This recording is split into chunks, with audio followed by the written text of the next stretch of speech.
Bienvenidas, bienvenidos a QR. Estamos en vivo por Bravo TV.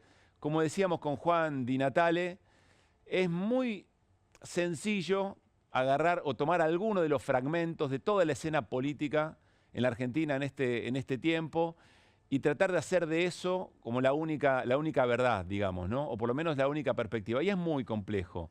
Trataremos de encontrar las preguntas indicadas para este momento y a ver si juntos, casi les diría colectivamente, tratamos de entender un poco mejor la escena.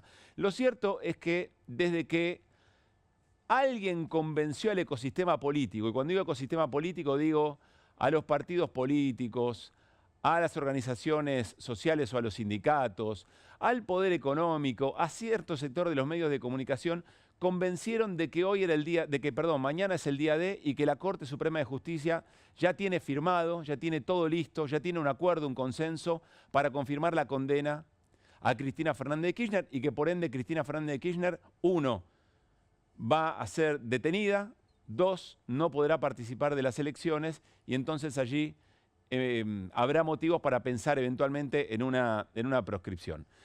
Lo que ocurrió certeramente es que no sabemos si se abrió, pero por lo menos se resquebrajó la caja de Pandora. Y por eso esta es nuestra portada. Vean ustedes que no se abrió, está agrietada, está resquebrajada, está a punto de. ¿Qué significa esto? Bueno, significa, según el propio mito griego, que cuando se destapa la caja de Pandora aparecen todos los males, o por lo menos la situación tal cual la conocemos cambia rotundamente.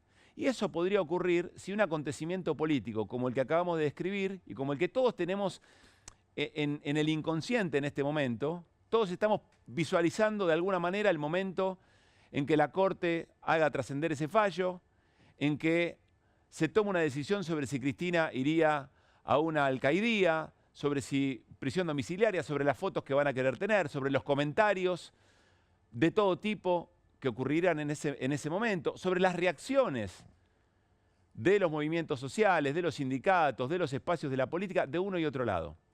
Pero eso todavía no ocurrió. Pero estamos actuando como si eso fuera a ocurrir, concretamente mañana a las 10 de la mañana. A última hora se conoció, después de que habló Cristina, en el momento en que hablaba Cristina en el Partido Justicialista Nacional, aquí en la Ciudad de Buenos Aires, que en realidad quizá está todo acordado, pero todavía no se va a dar a conocer, que uno de los ministros está en desacuerdo, está molesto porque lo presionan. En un rato Irina Hauser nos va a contar todo lo que sabe, muy buena información, si no la mejor, Irina Hauser sobre la Corte, que ese ministro viajaría a México, entonces si no están todos los ministros presentes, entonces ya se dilataría, que sería, pero antes del 19. Bueno, lo concreto, insisto, es que nuestra vida política se alteró. Y vamos a tratar de repasar por lo menos 3 elementos de eso. Primero, el electoral. Porque si efectivamente esto se confirma, y Cristina Fernández de Kirchner, que anunció hace muy poco tiempo que va a ser candidata en la tercera sección electoral, no puede participar, absolutamente cambia todo. Cambia la elección en la provincia de Buenos Aires, la madre de todas las batallas, entonces eso seguramente va a irradiar algo muy distinto, si Cristina participa o no, al resto de las elecciones que se van a dar en el país y sobre todo la nacional. Cambia la lógica de la oposición, cambia la lógica del peronismo o del campo nacional y popular. Porque, bueno, sin Cristina en cancha hay que barajar y dar de nuevo. ¿Cómo son las estrategias? ¿Quién va? ¿Quién representa lo que iba a representar Cristina? Y en el gobierno lo mismo, porque el oficialismo también está armando toda su estrategia en función de que Cristina esté y su decisión de ser candidata. Entonces, lo electoral cambiaría por completo. Es un golpe en el tablero muy, pero muy fuerte en ese sentido. Cambia también la vida del propio peronismo y la vida del campo nacional y popular. Lo vimos hoy, hace unos minutos nada más. Cristina Fernández de Kirchner con toda la centralidad de la escena en una reunión en el PJ Nacional, insisto, que ya estaba prevista para reivindicar la resistencia peronista por los fusilamientos de José León Suárez en 1956, pero estaba Cristina en la centralidad, la expectativa por Cristina. Es algo que volvió. Y estaba el gobernador de la provincia de Buenos Aires en primera fila escuchando con atención. Primero tomando la decisión de estar, un gesto político muy importante, en el marco de la construcción de la unidad, que todavía no está resuelta, pero que evidentemente la posibilidad concreta, a lectura del Cambio Nacional Popular, de la proscripción de Cristina, con todo lo que eso significa en la historia del peronismo, bueno, amalgama de una manera muy distinta. Y Cristina plenamente consciente de esto. Ahora, en este segundo escenario, en el campo nacional y popular, a partir de esta caja de Pandora que se agrieta, también hay una responsabilidad. ¿Cómo utilizar la recuperación de la figura de Cristina, que se convierte de alguna manera en la razón de una reunión que estaba costando y mucho, y por obvias razones, porque digamos, si hay un 50% de la sociedad, es aleatorio lo que estoy diciendo. Si hay un 50% de la sociedad en la Argentina que cree que Cristina es corrupta, está esperando algo de la Corte. Ahora, el resto que cree que Cristina está siendo perseguida por el Poder Judicial, si tenía diferencias con Cristina, críticas con Cristina, que vienen de antaño, de la elección de Alberto Fernández, de su comportamiento durante ese gobierno, luego de cómo se dio la selección bueno, todo el comportamiento ahora respecto a Axel Kicillof, todas esas cosas se diluyen un poco. Contradicciones primarias y secundarias. Lo más importante ahora es una líder como Cristina Fernández de Kirchner perseguida. Y entonces, ¿qué hace el campo nacional con eso? Tiene una responsabilidad enorme de cómo administrar otra vez esa centralidad, otra vez ese volumen muy importante que quizá estaba diluido. Por eso, Cristina entiende la escena y fíjense lo que dice respecto a las responsabilidades de esa unidad. Organizar y permitir, como lo hicimos,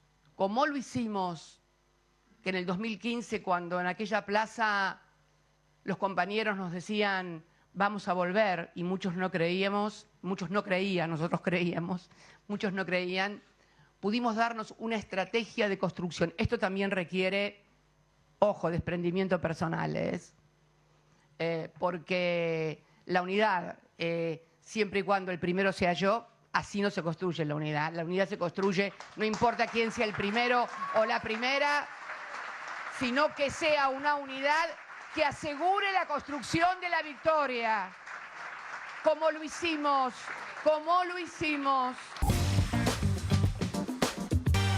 Muy avispado el director, ¿no? Porque inmediatamente lo ubica a Axel Kicillof, insisto, en primera fila, en todo un gesto político. Decía, encolumnado el PJ, encolumnado por Cristina, y uno podría decir, alrededor de Cristina o no, recupera una centralidad, inevitablemente, y en esa centralidad deja ese mensaje, pero deja otro también, importante, respecto de los lugares en las listas. Y lo único que escucho últimamente es saber qué lugar me toca en la lista. Déjense de joder de una buena vez por todas. Déjense de joder de una vez por todas. Si todos o casi todos y todas han llegado en un proyecto político que nació y se parió allá por el 2003. Néstor fue un hijo de la crisis del 2001. Fue el hijo de la explosión de la convertibilidad. El peronismo debe estar atento, escuchar lo que está pasando, porque esto finalmente va a terminar también en una gran crisis. No hay posibilidades de final feliz. Desde ya Cristina hace otra vez un diagnóstico del modelo económico, del modelo social y político del gobierno de Javier Milei, pero alrededor de eso, bueno, ofrece su mirada respecto de cómo debería forjarse esa unidad o eventualmente cuál es el sentido de la oposición política en este momento. En este tramo, dijimos, hay una suerte de reunificación a partir de la persecución a Cristina o de la interpretación de la persecución a Cristina, hay una reunificación dentro del campo nacional, hay una responsabilidad sobre cómo manejar nuevamente esa acumulación y también de lo que pueda pasar en la calle. Vamos a hablar con Hugo Yasky, ya está con nosotros, secretario general de la CTA. ¿Por qué? Bueno, porque alguien podrá decir, che, otra vez lo de si la tocan a Cristina, qué quilombo se va a dar, pero ¿cuál es ese quilombo en concreto? ¿Habrá una movilización el primer día? ¿Habrá solidaridad internacional? ¿Habrá en algunos sindicatos algún paro? ¿Y el cuarto día cómo es?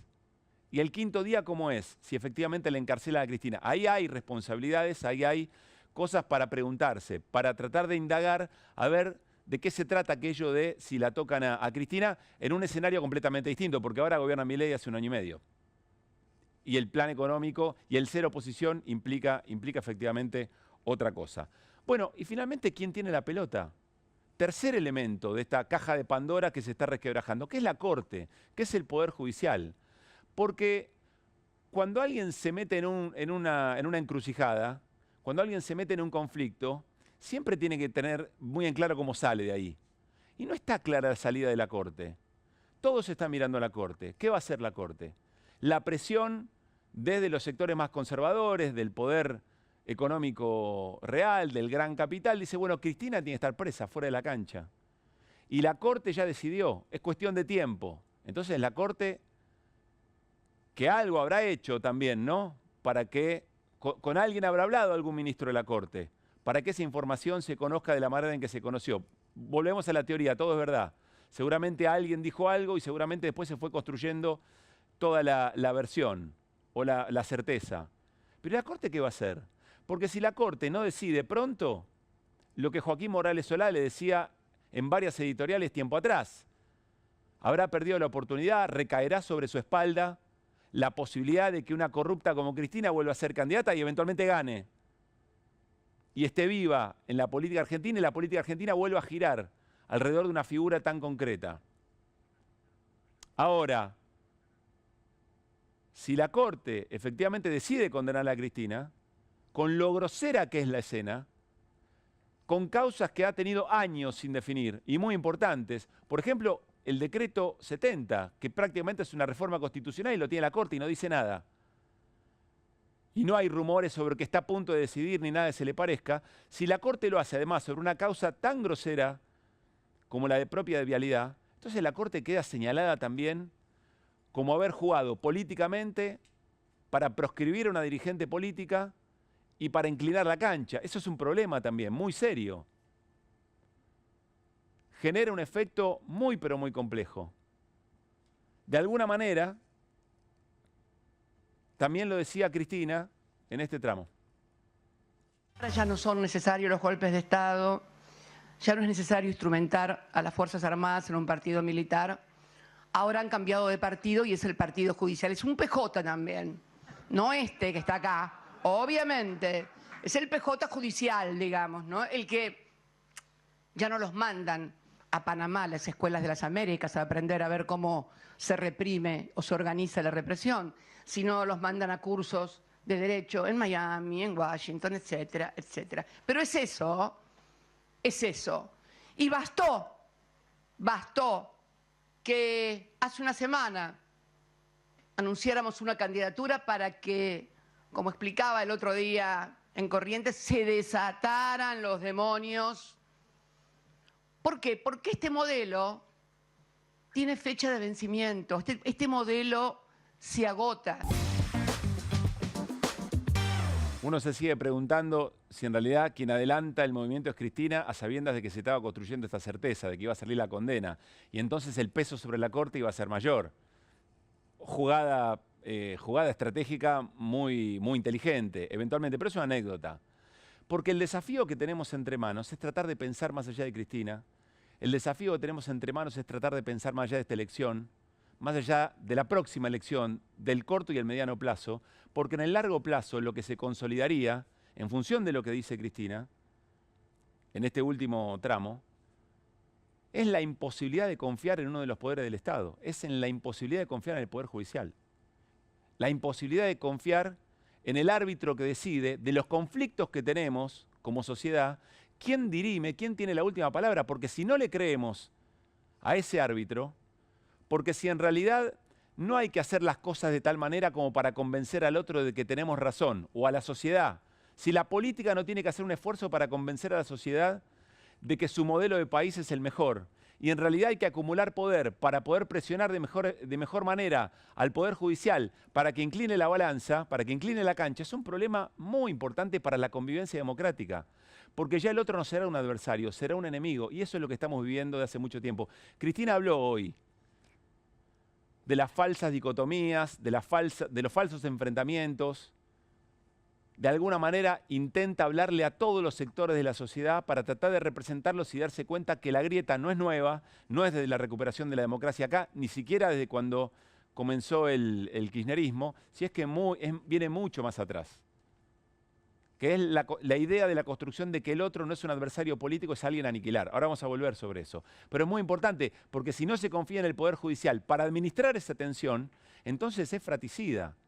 Es un todos contra todos, que de ninguna manera termina bien. Y cuando se agudizan las contradicciones, cuando cada vez es peor la convivencia y cada vez es peor la calidad de vida de la gente, todo se vuelve más sanguinario.